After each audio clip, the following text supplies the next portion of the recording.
Hello, everyone. We will start the press conference for MKOI. First question. So from your perspective, what are the differences between Eastern and Western League of Legends, whether that's play style, infrastructure, or competitive culture? And how do you see those differences shaping the way teams prepare and perform on the international stage? Okay, I will start. I will say the biggest difference, I think from the beginning you start to play versus really aggressive enemies, like they want to pull it from laning phases, snowball through that. And yeah, I will say the early game is much more aggressive. You need to do more things, you need to be more ready and more prepared, because if not, like the games will be difficult. And I will say that's the biggest difference for me between both regions. I mean, I think first of all, like I think their culture in a way it's still like superior to us, because I think they, in this sense, I think since they are growing up, there is always someone that can go into their spot if they don't try hard enough. So I think in that sense, everyone is pushing each other, and I think that's why there is always like changes, like roster changes in other leagues.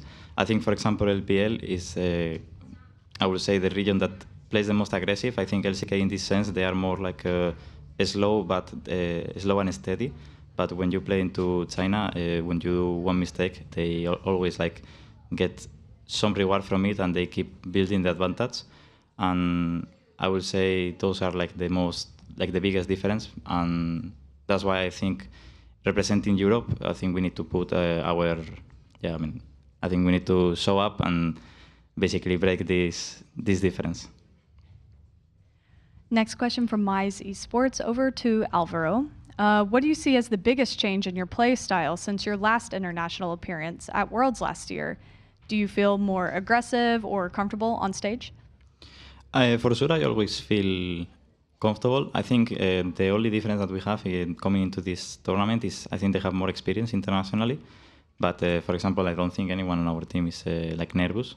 I think I grew a lot as a player. Like for example, in 2024 in Worlds, I don't think I was any close as how good I am right now. And I think what I improved the most is how to put the vision, how to control the map, and how to coordinate as well. I think it's the three biggest keys that enemies does also really well, and they push you forward to actually be as good as them or even surpass them, because otherwise it becomes really hard to play them up. Next question from Namin. In games 1 and 3, KOI kept finding angles to fight and going for team fights even when all hope seemed lost. Who's making the calls for your team, and who's keeping up the team's morale? I mean, for example, in the Nautilus game, I was the one looking for this place, because even if the game is behind, what we have trained during this year is the resilience. It's something that, for example, we are never going to give up.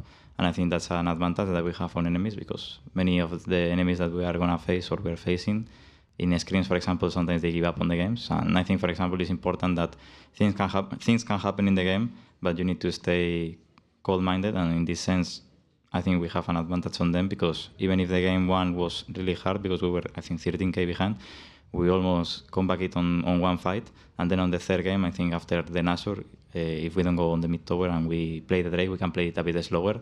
We could have taken the game. But yeah, I mean, this is already talking in the past. So, but I think I am calling. I think Jojo is calling as well. Depends on whoever has the engage or whoever is seeing the plays. Jojo Pune is also taking a lot of tempo on the sideline. So I think, yeah, everyone in their own way. And so kind of following up on that question, after game 3 at match point, did it feel like the pressure maybe got to anyone? So clearly the games were winnable, they were close, but do you feel like maybe you guys got in your own heads at all? I mean, yes or no. I think the last moment is pretty normal. What happened, we doubt a bit, I will say, where to fight, and we discoordinate a bit, and I will say that the enemy con was way easier to play in that specific fight that we got catch. So we were kind of chill, I will say. Everyone believed, and I think we were doing it well. but these mistakes can happen, no? So I don't think it's about pressure. I think we manage well. Next question, Alvaro from FD News. During Media Day, you said that most of the time you are playing against yourselves. So what are your thoughts on how you guys played against BLG today? I mean, we always have this thought that we are playing into ourselves because I think, first of all, you need to beat yourself to be even be able to actually play into the enemy. And I think, for example, during this year, we had many times that the practice was not the best, that the attitude, I will say, sometimes it wasn't the best. So I think that's what I mean with like fighting ourselves, because I think if, for example, we are able to beat ourselves, we can be a really strong team. Today, I will say we played fine League of Legends, but we didn't really play something insane. I think we did plenty of mistakes, and you could even see it in the games that we lost. And I think also, for example, credit to BLG because they are a strong team. But I have no doubt that if we face them again, we will beat them.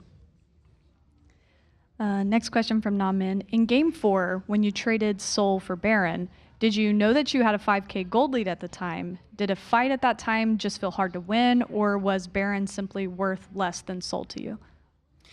I mean, we dropped the position, and dropping the position is really important for fighting. So in the moment we did the first mistake, that it can happen, is totally normal.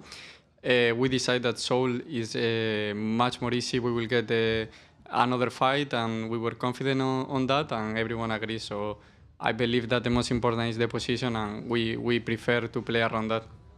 Yeah, I mean, they had the mid control as well, and basically their champions are really good on the midway because they can always like a QE Syndra, they can ulti us, so I think they can get some control, and what we should do is getting the flanks in this sense, and so they are not able to work up on us. But I think at one moment, as Supa said, we lost the control, and then it was harder, so we took the decision to go for a Drake. Next question from Sons of KS. Alvaro, how would you evaluate your synergy with Supa throughout this tournament so far, and what areas do you think you both need to focus on moving forward? I mean, since we came here to Canada, I think we have been facing better bot lanes as well and better teams. I think we have improved a lot on how we want to play both him and me on the map. Laning phase, I think there is, for example, today it could have been better. I think also it was harder when at level 1 it was like we had to max E on neutral. I started late on lane. So I think into LCK and into LPL, I think the biggest thing that we need to improve, I would say, is laning phase, because I think enemy also relies a lot on getting advantages on early. So if we can stabilize and be able to beat them or be even, I think it can be a really good advantage into them. And final question from Namin. So tomorrow, G2 and Fly will face off with their tournament lives on the line. Who do you think will win the matchup and why? I mean, I will cheer for Europe because I think G2 will bring really good things. Anyway, I will believe that it's a series that is a 50-50 and will be decided on mental, who is able to perform the better one during the games. I don't know if it will be 3, 4, 5. I think we'll win, but I believe that G2 will be stronger. I mean, I will cheer for G2, but in this sense, I think FlyQuest is slightly stronger, and I think also their players, they are more prepared when it comes to official. So I would say it's a 3-1 or 3-2 for FlyQuest. And that concludes the press conference. Thank you. Thank you.